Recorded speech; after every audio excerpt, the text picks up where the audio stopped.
Hey there everyone, it's Todd from Gilla Games, and it's hard to believe, but Rising Star 2 is now 2 years old. It came out on August 12th, 2020, and 1 year ago I released a video that was a big two-part video where the first part talked about how my career progressed up to the point of releasing Rising Star 2, and then the second part was what was added and the enhancements and how it improved during the first year of Rising Star 2. So if you haven't checked out those videos, I'll link them in the description, but definitely check those out. This video is not going to be quite as elaborate as the previous ones. I'm going to try to summarize it a little bit more. And just talk about what's been added in Rising Star 2 in year 2. Of course, there's a lot of things, a lot of small things like bug fixes and UI enhancements and quality of life enhancements that are just too numerous to mention. So I'm going to try to just hit some of the highlights of some of the bigger things, I guess. And some of them aren't even really that big, because I just wanted to try to pick something throughout the year, even if there wasn't anything super major during that time. So I'm just going to start with on August 18th, which was right after the 1 year anniversary. I added several new footwears, some pirate boots, motorcycle boots, high top wedges, and some different blingy type of boots, I guess I call them, and a couple of new styles of pumps for females. So I thought that was pretty cool. Every once in a while I just kind of go on a clothing binge there and add some stuff. On September 12th I added the outfits feature, which was a really cool thing that allowed you to define a whole look for your character and save it, and then define multiple looks for your character and then set it up to use a look for a different situation whenever you want. So it's a lot easier than trying to manually manage your look all the time, or having your character look the same for every different situation. So that was a big improvement there.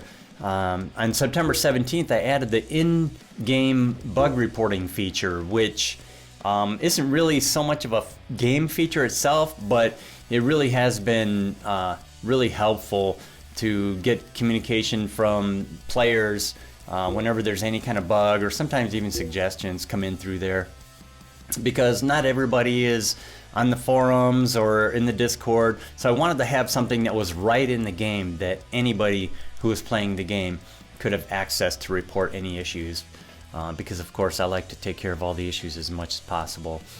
On October 4th, preparing for Halloween, I added masks as a clothing type, and added several different masks to celebrate Halloween.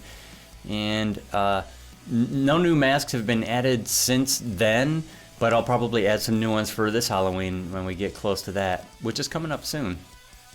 And on October 12th, I added the ability for you to create more than one musician at the start of the game when you're creating a new game, a new band. Instead of just having one musician, you can create all 5 if you want, or as many as you want, up to 5. So some people really wanted to design the look of every one of their characters instead of being stuck with the random looks of whatever they have to recruit, and also to be able to develop the skills and the attributes of each musician as they went through the career, instead of getting stuck with whatever you can recruit. I also added the ability to export and import the DNA, which is just the visual look of the characters, their body shapes and everything. Doesn't include hair, because you can always change that, but all the other physical attributes that are on the right side of the screen when you create a new character. So that way you can save a design of a character and reuse it for other characters if you want everybody to look the same, or if you just want to start a new band and use the same character designs that you had in an old band. On November 17th, The the new MacBook Pros came out with the M1 chips, and I got one of those, and it has a notch in the top part of it, which I was really leery about because I didn't know if it would cut into the screen view.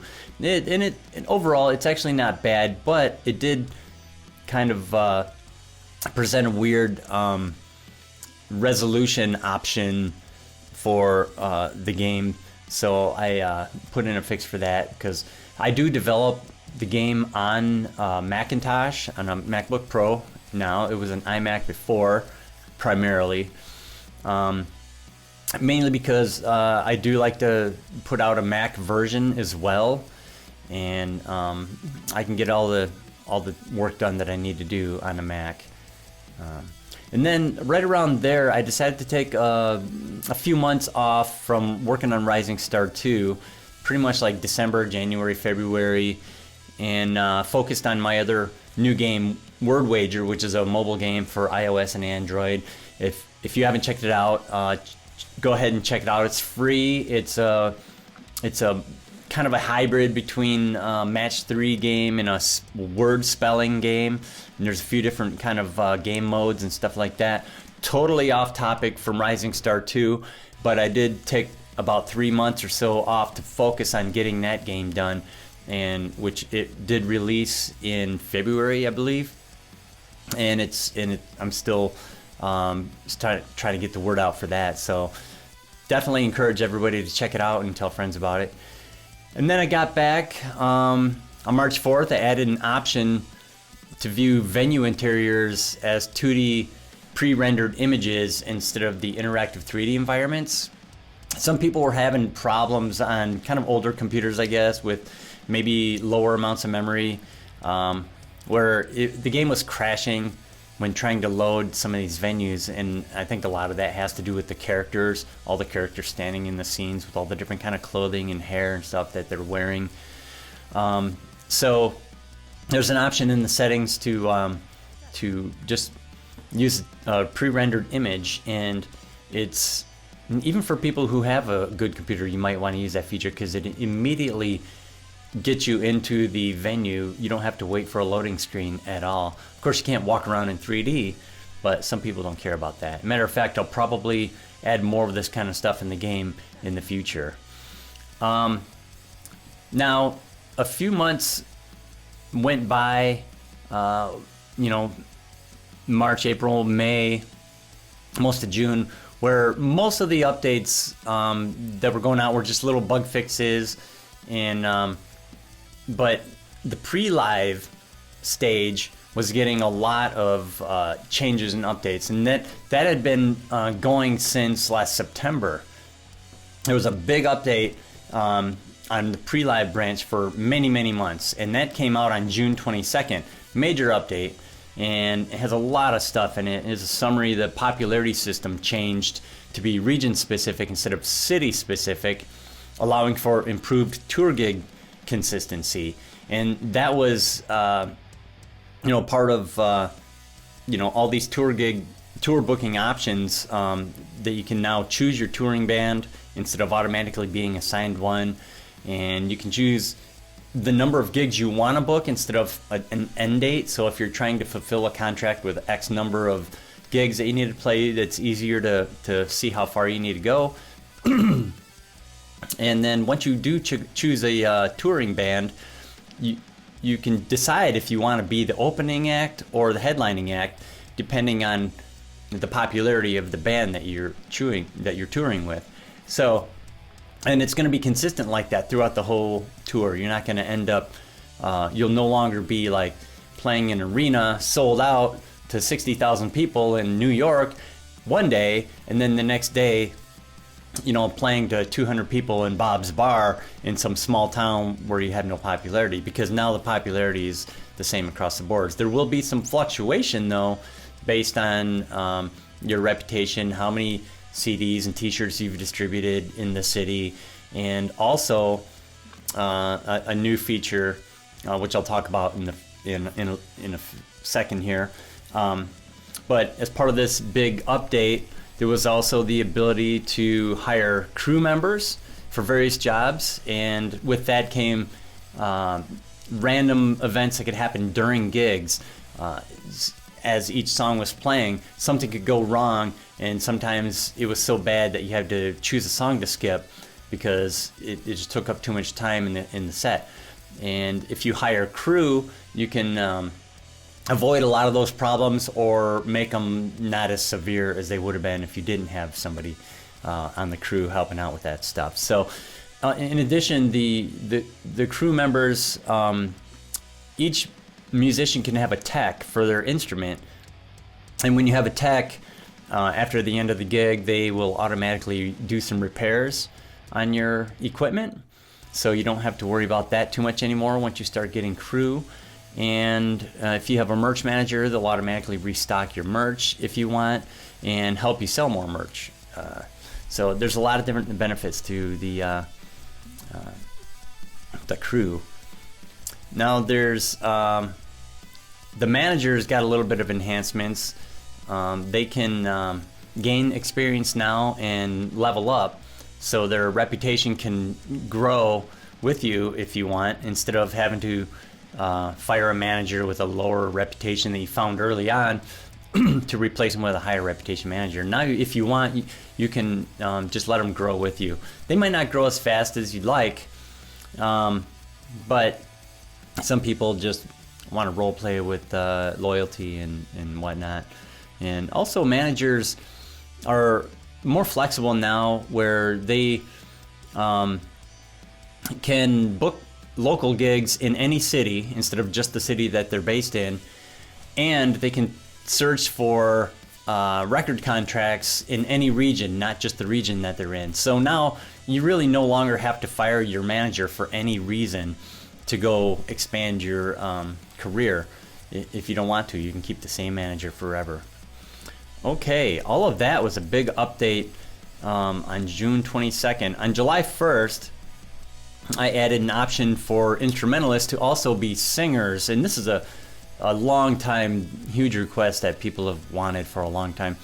And I didn't do it for a long time because of the concern with the animations on stage running into the microphone stand and not looking right. So I had to go through and make sure each animation, some of them have to be restricted if you have this option turned on for that musician, so that they only do the animations that were safe with a microphone stand in front of them.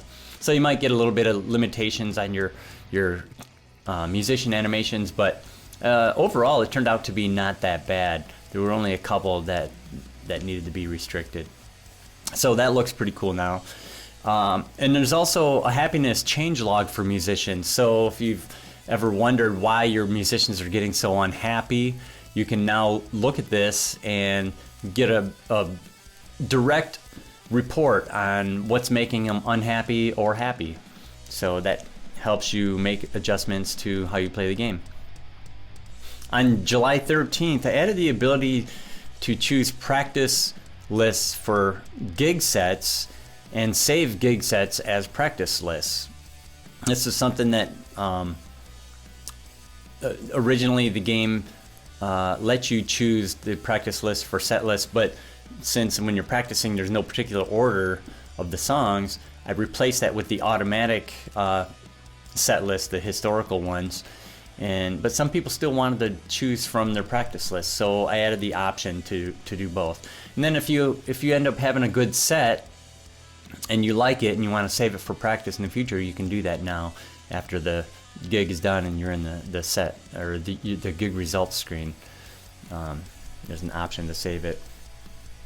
On July 21st, I added song exposure, which is basically how much the song has been played in front of people and how much has been distributed on CDs. And between that and the song's popularity, there's a buzz rating that also gets calculated that helps you determine kind of early on maybe what the hit potential of a song is. So hopefully that's useful. That's on the song list there.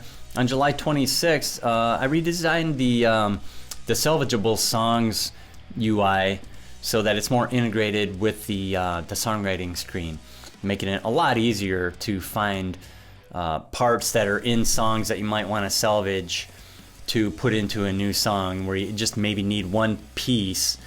You have 2 or 3 pieces that are really good and you just need one piece and it's not in your main idea pool.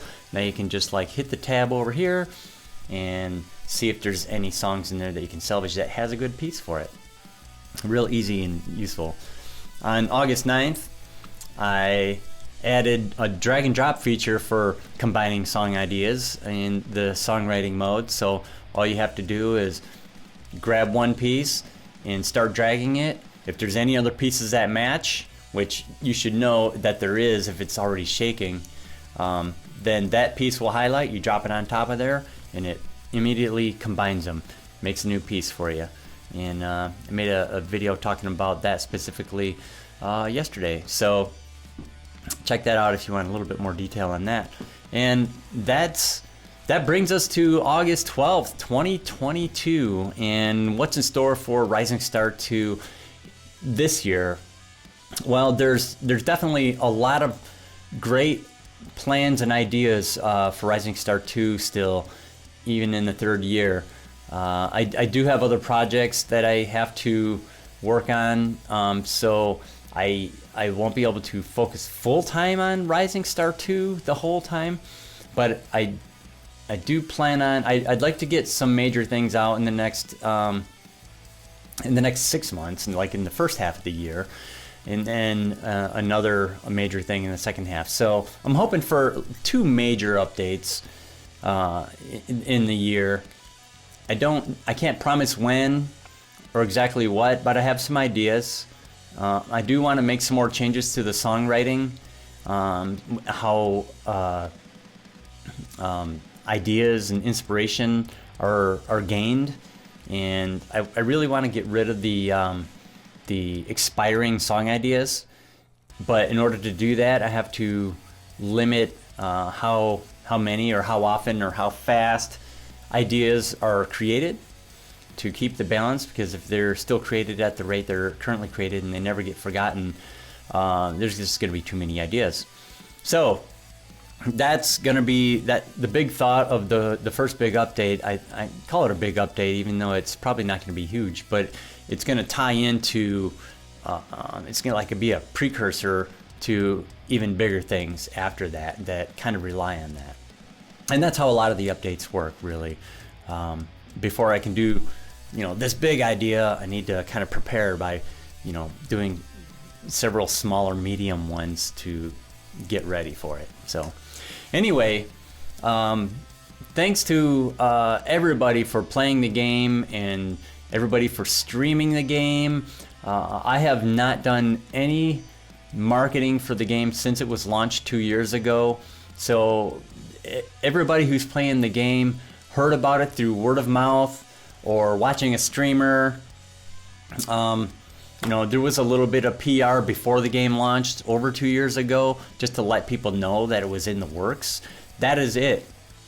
So I'm really happy with how many people have been playing the game so far, and I feel like it's still just scratching the surface of what's possible.